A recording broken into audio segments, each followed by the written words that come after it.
ایک دیندار بزرگ کا ماجرا۔ وہ لوگوں کو نیکی کی راہ دکھانے کے لیے ہر جتن کیا کرتا تھا۔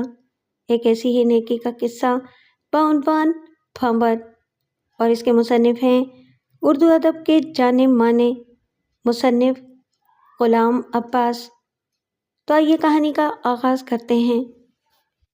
اللہ کے کچھ بندے ایسے بھی ہیں جن کے لیے صوم و صلات کا پابند ہونا ہی کافی نہیں ہوتا، بلکہ وہ اپنے مذہبی ولولے کی تسکین کے لیے اس سے کہیں سوا چاہتے ہیں۔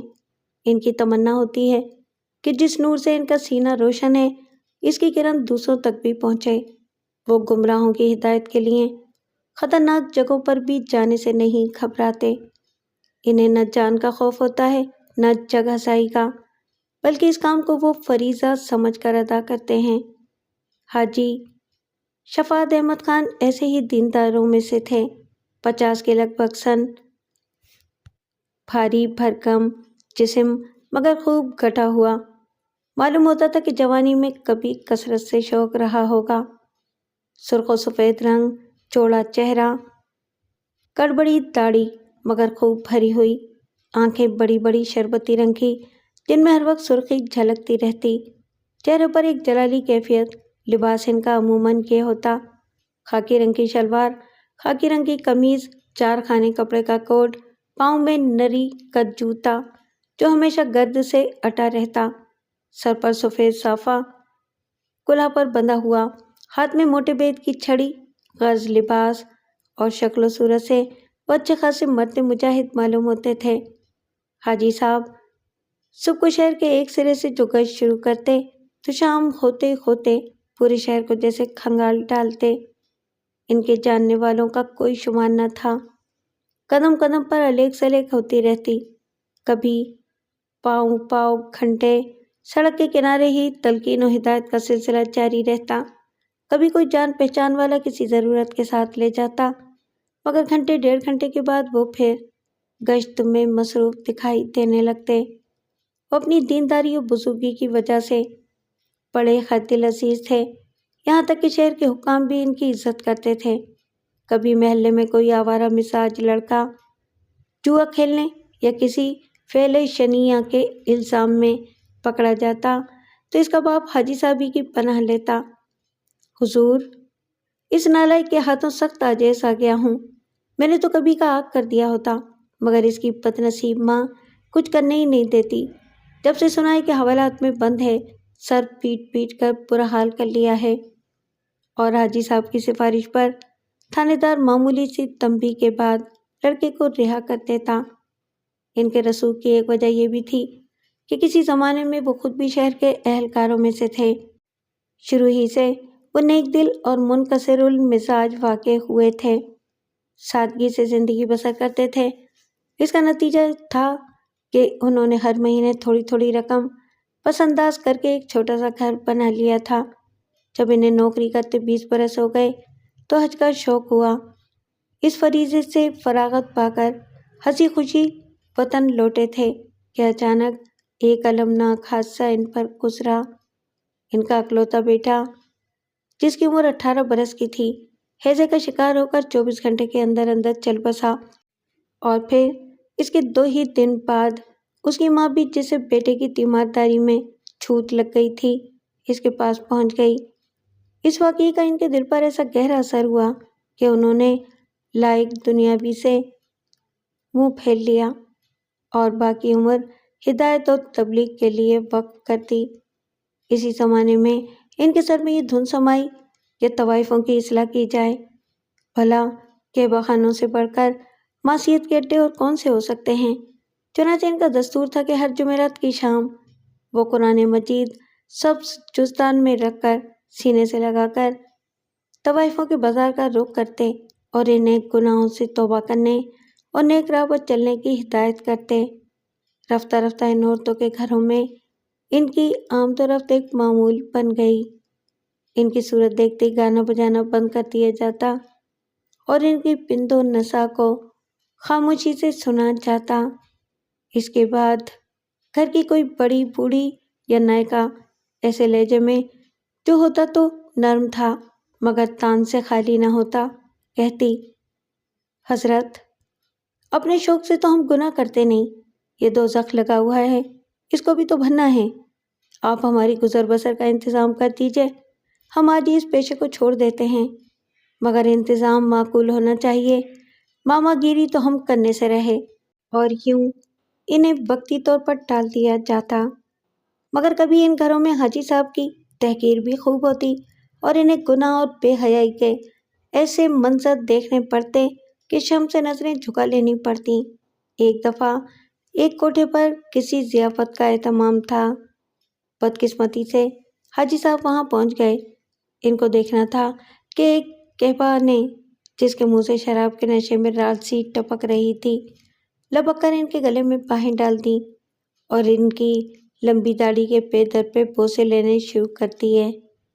پھر وہ لڑکھڑاتی ہوئی آواز میں بولی، اے میرے مجازی خدا، مجھے اپنے ساتھ لے چل، میں تیرے پاؤں تاپوں گی، تیرے سر میں تیل ڈالوں گی، تیری داڑھی میں کنگھی کروں گی۔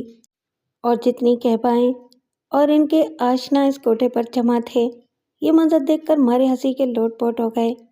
ایسے موقعوں پر وہ پیغمبروں اور ولیوں کے قصے یاد کرتے کہ کیسی کیسی ذلتیں اور ایذائیں انہیں راہ حق میں اٹھانی پڑیں، اور اس طرح اپنے دل کو تقویت دے کر وہ پہلے سے زیادہ مستعدی کے ساتھ تبلیغ کا کام جاری رکھتے۔ رفتہ رفتہ وہ اس محلے میں خاصے بدنام ہو گئے۔ بعض دفعہ آوارہ لڑکوں اور اوباش لفنگوں کی ٹولی ان کی طرف اور ان کے پیچھے ہو لیتی۔ یہ لوگ بالا خانوں پر بیٹھی ہوئی بیسواؤں کی طرف ہاتھوں سے طرح طرح کے اشارے کرتے، فحش آوازیں کستے اور حاجی صاحب کو اپنا لیڈر بنا کر مذاقہ خیز نعرے لگاتے۔ انہی باتوں سے اکثر لوگ حاجی صاحب کو مجذوب یا سودائی سمجھنے لگے تھے۔ وہ اس کی توضیح بھی کرتے کہ اکلوتے جوان بیٹے کی موت سے ان کے دماغ میں خلل آ گیا ہے۔ ایک دن حاجی صاحب کے پاس ایک شخص خبر لایا کہ بازار میں 2 نئی طوائفیں آئی ہیں، ایک کا نام گل ہے اور دوسری بہار، دونوں بہنیں ہیں، ایک ناچتی ہے اور دوسری گاتی ہے، دونوں اپنے اپنے فن میں ماہر ہیں، حسن بھی دونوں کا قیامت کا ہے۔ چند ہی روز میں سارے شہر میں ان کا چرچا ہو گیا ہے، لوگ پروانوں کی طرح گر رہے ہیں۔ سنا ہے بینک کا ایک ملازم ان کو رام کرنے کے لیے بینک سے بہت سا روپیہ اڑا لایا، مگر پولیس موقع پر ان بیسواؤں کے گھر پہنچ گئی اور اس شخص کو نوٹوں کی گٹیوں سمیت پکڑ لیا گیا۔ ایک نوابزادے نے، جو کلاش ہو گیا تھا، اپنی محرومی پر ان کے مکان کی سیڑھیوں پر خودکشی کر لی۔ غرض وہ ہنگامے برپا ہوئے کہ ایک مدت سے سننے میں نہیں آئے تھے۔ لوگ کہتے تھے کہ یہ دوسری زہرہ اور مشتری ہیں، جن کے سحر حسن سے انسان تو کیا کوئی بھی محفوظ نہیں۔ حاجی صاحب نے مصلحتاً کچھ دنوں سے اس بازار میں جانا چھوڑ رکھا تھا، مگر اس نئے فتنے کا حال سنا تو فوراً ان کے دل میں ایک نیا جوش پیدا ہوا۔ انہوں نے دل میں کہا کہ ان عورتوں کو جلد سے جلد راہ راست پر لانا چاہیے، ورنہ خدا معلوم یہ کتنے گھروں کو تباہ اور کتنے لوگوں کے ایمان کو غارت کریں گی۔ انہوں نے ظہر کی نماز پڑھی، قرآن شریف سینے سے لگایا اور پتہ پوچھتے پوچھتے گل اور بہار کے بالا خانے پر پہنچ گئے۔ وہ دونوں رات بھر جاگنے کے بعد صبح کو جو سوئی تھیں تو اب سپہر کے قریب جا کر بیدار ہوئی تھیں۔ اتفاق سے اس وقت ایک بوڑھی خادمہ کے سوا گھر میں کوئی اور نہ تھا۔ انہوں نے اپنے سامنے سرخ سرخ آنکھوں والے ایک مجذوب پٹھان کو جو دیکھا تو ڈر کے مارے ان کی گگی بن گئی۔ حاجی صاحب چند لمحوں تک حیرت سے ان کے حسن و جمال کو دیکھتے رہے، پھر وہ پرشفقت لہجے میں ان سے مخاطب ہوئے، میری بیٹیوں، مجھ سے ڈرو نہیں، میں کسی بری نیت سے نہیں آیا ہوں، میں تو تمہیں صرف یہ بتانے آیا ہوں کہ تمہاری عیش و عشرت کی زندگی ایک دھوکہ ہے، اور یہ دھوکہ صرف اس وقت تک قائم ہے جب تک تمہارے گالوں میں خون کی یہ چند بوندیں ہیں۔ ان کی تر و تازگی آخر کب تک باقی رہے گی؟ 5 سال، 7 سال، حد سے حد 10 سال، اس کے بعد تم ایک قابل نفرت چیز بن جاؤ گی، اپنے عشاق کی نظروں ہی میں نہیں، اپنے عزیز ترین رشتہ داروں کی نظروں میں بھی، یہاں تک کہ تمہاری اولاد کو بھی تم سے گھنائے گی، اس لیے کہ تمہارا وجود ان کے لیے انتہائی شرمندگی کا باعث ہوگا۔ میری بچیوں، ذرا غور کرو، تمہاری زندگی کیسے ہنگاموں سے بھری ہوئی ہے، دن رات تمہارے چاہنے والوں کی دھینگا مشتی، قدم قدم پر جان کا خوف، ہر وقت پولیس کا دھڑکا، عدالت میں پیشیاں، یہ جینا بھی کوئی جینا ہے؟ میری بیٹیوں، تمہاری جگہ یہ بالا خانہ نہیں ہے، بلکہ شریف گھر کی چار دیواری ہے، جہاں تم ملکہ بن کر رہو، جہاں تمہارا شوہر تمہاری نگہبانی اور محافظت کرے، تمہارے ناز اٹھائے اور تمہارے پسینے کی جگہ خون بہائے، اور جہاں تمہاری اولاد کے لیے تمہارے قدموں کے نیچے جنت ہو۔ یہ کہتے کہتے حاجی صاحب کی آواز رکت سے بھر آئی اور وہ اس سے آگے کچھ کہہ نہ سکے۔ دونوں بہنوں پر سے خوف و ہراس تو دور ہو گیا تھا، مگر ان کی باتوں کو سن کر وہ گمسم رہ گئی تھیں۔ آخر بڑی بہن گل نے کہا، حضرت، ہمارے ماں باپ نے ہمیں یہی پیشہ سکھایا ہے، اس میں ہمارا کیا قصور؟ حاجی صاحب نے اس دن ان سے کچھ کہنا مناسب نہیں سمجھا۔ انہوں نے ایک کاغذ کے پرزے پر اپنے گھر کا پتہ لکھ کر ان کو دیا اور یہ کہہ کر چلے آئے کہ مجھے اپنا باپ سمجھو، اور جب بھی کوئی مشکل پڑے یا میری مدد کی ضرورت ہو تو اس پتے پر مجھے خبر کر دو۔ اس واقعے کو 8 روز بھی نہیں گزرنے پائے تھے کہ ایک دن صبح صبح ایک ٹانگا ان کے مکان کے سامنے آ کر رکا۔ اس میں ایک عورت بیٹھی تھی جس نے سیاہ برقع اوڑھ رکھا تھا۔ ٹانگے میں 2 ایک ٹرنک اور کچھ چھوٹی چھوٹی بکچیاں بھی تھیں۔ حاجی صاحب اس عورت کو اپنے مکان میں لے گئے اور اس کا سارا سامان اندر پہنچا دیا گیا۔ یہ بہار تھی جو سچ مچ تائب ہو کر آ گئی تھی۔ اس کی خوبصورت آنکھیں سوجی ہوئی تھیں۔ معلوم ہوتا تھا کہ کئی دن سے وہ روتی رہی ہے اور اب بھی اس کے آنسو تھمنے میں نہ آتے تھے۔ جس دن آپ آئے تھے اس نے حاجی صاحب کو بتلایا۔ اسی دن سے ہم دونوں بہنوں میں جھگڑا شروع ہو گیا تھا، کیونکہ اب میں پل بھر کے لیے بھی بازار میں بیٹھنا نہیں چاہتی تھی۔ آخر آج صبح میں سے علیحدہ ہو گئی ہوں۔ اپنی اس کامیابی پر جو بازاری عورتوں کے اصلاحی کام کے سلسلے میں تھی، یہ ان کی پہلی فتح تھی۔ حاجی صاحب کو اس قدر خوشی ہوئی کہ شاید بیٹے کے جی اٹھنے پر بھی نہ ہوتی۔ انہوں نے فوراً کپڑے بدلے اور سودا صرف لینے بازار چلے گئے۔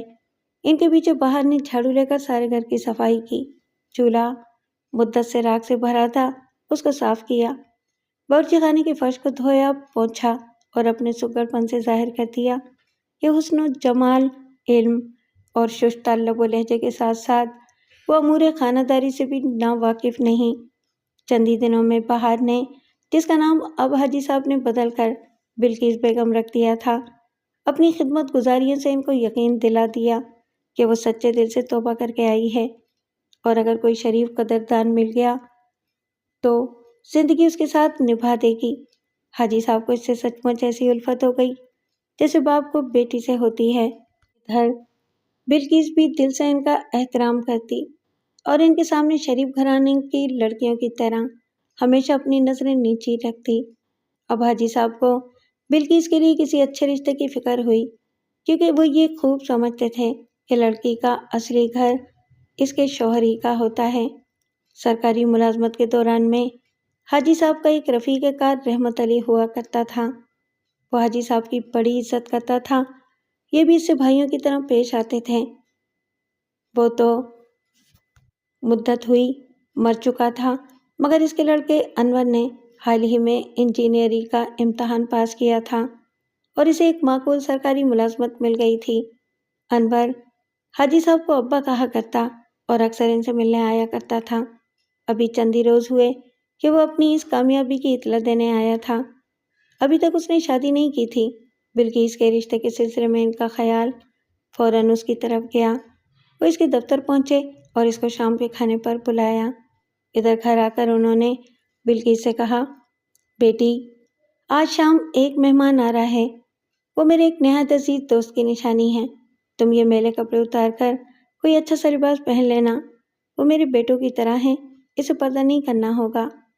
شام کو انور کھانے پر آیا تو بلقیس کے حسن، اس کی شائستگی اور حیا کو دیکھ کر مبہوت رہ گیا۔ حاجی صاحب نے اس کو بلقیس کی بپتا سنائی اور اسے کوئی بات چھپائی نہیں۔ دوسرے دن وہ پھر آیا، تیسرے دن وہ پھر آیا، پھر دن میں 2 مرتبہ آنے لگا اور آخر مہینہ بھی نہ گزرنے پایا تھا کہ ان دونوں کی شادی ہو گئی۔ انور اور بلقیس کی خوب گزر ہونے لگی۔ وہ دونوں اکثر حاجی صاحب سے ملنے آیا کرتے۔ انور اپنی بیوی کو فریبتگی کی حد تک چاہتا تھا، ادھر بلقیس بھی دل و جان سے اس پر فدا تھی۔ اس کے ساتھ ہی وہ حاجی صاحب سے بھی ایسی الفت کرنے لگی تھی گویا وہ سچ مچ اس کے باپ ہیں، ابھی یہی تو تھے جس کے طفیل وہ گمراہی کے گڑھے سے نکلی تھی۔ جب 1 سال گزر گیا تو انور کی تبدیلی کسی اور شہر ہو گئی۔ حاجی صاحب ان میاں بیوی کو اسٹیشن پر رخصت کرنے آئے تو جدائی کے خیال سے روتے روتے بلقیس کی ہچکی بند گئی۔ حاجی صاحب نے بڑی تسلیاں دے کر اسے رخصت کیا۔ وہ باقاعدگی سے ہر مہینے حاجی صاحب کو خط لکھتی جس میں اس کی اور انور کی خیریت اور گھر کے تفصیلی حالات لکھے ہوتے۔ اس کے ان خطوں میں ایک بلبل کی سی چہچہاہٹ تھی۔ ان خطوط کا سلسلہ کوئی 2 برس تک جاری رہا۔ اس کے بعد جو خطوط آئے ان کا لہجہ اچانک سنجیدہ ہو گیا۔ حاجی صاحب نے اس تبدیلی کو بلقیس کی بڑھتی ہوئی عمر کے تقاضے پر محمول کیا۔ آخر تیسرے سال ایک خط آیا جسے پڑھ کر وہ بھونچ چکار رہ گئے۔ لکھا تھا: ابا جان، تسلیم، مجھے افسوس ہے کہ یہ خط پڑھ کر آپ کو صدمہ پہنچے گا۔ میں نے عرصے تک اس معاملے کو آپ سے چھپائے رکھا تاکہ آپ کو دکھ نہ ہو، لیکن اب بات اس حد تک بڑھ گئی ہے کہ اس کا چھپانا اب ممکن نہیں، اور میں سمجھتی ہوں کہ اس میں میرے شوہر انور کا کچھ قصور نہیں۔ اس کی تمام ذمہ داری ان کے رشتہ داروں پر ہے جو ہر روز آ کر ان کے کان بھرتے رہتے ہیں۔ ان لوگوں کو کسی نہ کسی طرح میری پچھلی زندگی کا حال معلوم ہو گیا ہے اور وہ مجھ سے سخت نفرت کرنے لگے ہیں اور برملا تانے دیتے ہیں۔ چونکہ بدقسمتی سے اس عرصے میں میرے کوئی اولاد بھی نہیں ہوئی جو شاید انور کو مجھ سے قریب تر کر دیتی، اس لیے یہ لوگ اب اس کوشش میں ہیں کہ انور میاں سے مجھے طلاق دلوا دیں۔ میں نے اس لڑکی کو بھی دیکھا ہے جس کو ان کے پلے باندھنا چاہتے ہیں۔ اچھی شریف لڑکی ہے بیچاری، صورت شکل بھی بری نہیں۔ اب میری آپ سے التجا ہے کہ اس سے پہلے کہ یہ لوگ دھکے دے کر نکال دیں، آپ خود آئیں اور مجھے طلاق دلوا کر لے جائیں۔ آپ کی پیاری بیٹی بلقیس۔ اس خط کی عبارت نے حاجی صاحب کو سخت بے چین کر دیا۔ وہ رات بھر بستر پر کروٹیں بدلتے رہے۔ صبح ہو جائے تو وہ اسٹیشن پہنچے اور پہلی گاڑی سے اس شہر کو روانہ ہوئے جہاں انور ملازم تھا۔ رات بھر وہ غموں اور غصے سے کھولتے رہے۔ ان کا جی چاہتا کہ وہ جاتے ہی انور کا منہ نوچ لیں۔ راستے بھر وہ آیت قرآنی پڑھ پڑھ کر اپنا غصہ ٹھنڈا کرتے رہے۔ مصالحت کا تو سوال ہی نہیں تھا، کیونکہ جب دلوں میں فرق پڑ جائے تو زندگی کا لطف جاتا رہتا ہے۔ اب ان کی کوشش یہ تھی کہ وہ انور سے حق مہر حاصل کریں اور وہ تمام زیورات اور کپڑے بھی جو انور نے اب تک بلقیس کو بنوا کر دیے تھے۔ انور اور اس کے رشتہ داروں نے زیادہ مزاحمت نہ کی۔ انور کو توقع نہ تھی کہ اس قدر جلد بلقیس سے اس کا پیچھا چھوٹ جائے گا، اور اسے کسی قدر رنج بھی ہوا، کیونکہ ابھی تک اس کے دل میں بلقیس کی کچھ محبت باقی تھی۔ مگر اب کیا ہو سکتا تھا؟ حاجی صاحب بلقیس کو ساتھ لے کر 2 ٹانگوں میں اسباب لدوا کر اسی رات اسٹیشن پہنچے اور دوسرے دن گھر آ گئے۔ بلقیس اب پھر حاجی صاحب کے پاس رہنے لگی۔ حاجی صاحب کو اب پھر سے اس کے رشتے کی فکر ہوئی، اور ابھی 3 مہینے بھی نہ گزرے تھے کہ انہوں نے اس کے لیے ایک اور شوہر تلاش کر لیا۔ اب کہ جو آدمی چنا گیا وہ انور کی طرح نہ تو کم عمر تھا اور نہ ہی زیادہ تعلیم یافتہ، اور نہ اس کا تعلق کسی اونچے گھرانے سے تھا۔ وہ میوے کا کاروبار کرتا تھا۔ آئے دن 10 آور سے میوے کی بھاری لاریاں اس کے یہاں آتی رہتی تھیں۔ شہر کے میوہ فروشوں میں اس کی بڑی ساکھ تھی۔ یہ میوہ فروش جس کا نام ربانی تھا، رنڈوا تھا اور کسی نیک بیوہ سے عقد کرنا چاہتا تھا۔ حاجی صاحب نے حق کے طور پر 5,000 روپیہ نقد اور ایک مکان بلقیس کے نام لکھوانے کی شرط پیش کی، جسے اس نے بلا حیل و حجت منظور کر لیا تھا۔ دراصل یہ میوہ فروش بہار کے پرانے مگر ناکام عشاق میں سے تھا۔ جب بہار بازار سے غائب ہوئی تھی تو وہ سخت پریشان ہوا تھا۔ پھر کچھ دن بعد جب اس نے سنا کہ حاجی صاحب نے اسے کسی انجینئر سے بیاہ دیا ہے تو وہ ایک سرد آب بھر کے رہ گیا۔ اب جو اسے اس طرح کا حال معلوم ہوا تو اس کے دل میں پھر بہار کی یاد تازہ ہو گئی، اور اس نے جلد ہی منت خوشامد سے حاجی صاحب کو اس رشتے پر آمادہ کر لیا۔ مگر حاجی صاحب نے جب تک اپنا پورا حق کے مہر وصول نہ کر لیا، میوہ فروش کو بلقیس کی شکل تک نہ دیکھنے دی۔ بلقیس نے ایک اطاعت مند بیٹی کی طرح حاجی صاحب کے تجویز کیے ہوئے رشتے کو صبر و شکر سے قبول کر لیا اور دونوں کی خاصی گزر ہونے لگی، یہاں تک کہ 1 سال ہنسی خوشی میں گزر گیا۔ مگر یہ میوہ فروش طبعاً عیاش واقع ہوا تھا۔ شادی کے بعد کچھ عرصے تو وہ اس سے بڑی عزت سے پیش آتا رہا، مگر جلد ہی اس کے رویے میں تبدیلی آ گئی اور وہ اس سے ایسا سلوک کرنے لگا گویا وہ اس کی تاشتہ ہو۔ وہ مصر تھا کہ بلکہ رات رات بھر اس کے ساتھ جاگے اور شراب نوشی میں شریک ہو۔ پھر وہ اس کا بھی متمنی تھا کہ آئے دن دوستوں کی دعوتیں ہوں اور بلکہ ساقی گری کی خدمات انجام دے اور دوستوں سے وہ فخریہ کہہ سکے کہ یہی تھا وہ لالے بے بہا جس کی ایک جھلک دیکھنے کو دنیا ترستی تھی اور میں تنہا اس کی قسمت کا مالک ہوں۔ مگر بلقیس نے اس کی خواہشوں کو سختی کے ساتھ رد کر دیا۔ وہ اس کے دوستوں کی ضیافتوں اور ان کی مے خواری سے تعرض تو نہ کرتی، مگر خود کبھی ان کے سامنے نہ آتی۔ رفتہ رفتہ میوہ فروش کا دل گھر سے اچاٹ رہنے لگا اور یہ محفلیں اب اوروں کے یہاں منعقد ہونے لگیں۔ میاں بیوی کے تعلقات کشیدہ رہنے لگے، کئی مرتبہ گالی گلوچ تک نوبت پہنچ گئی۔ آخر ایک دن میوہ فروش نے شراب کے نشے میں بلقیس کو اس قدر پیٹا کہ وہ کئی دن تک بستر سے اٹھ نہ سکی۔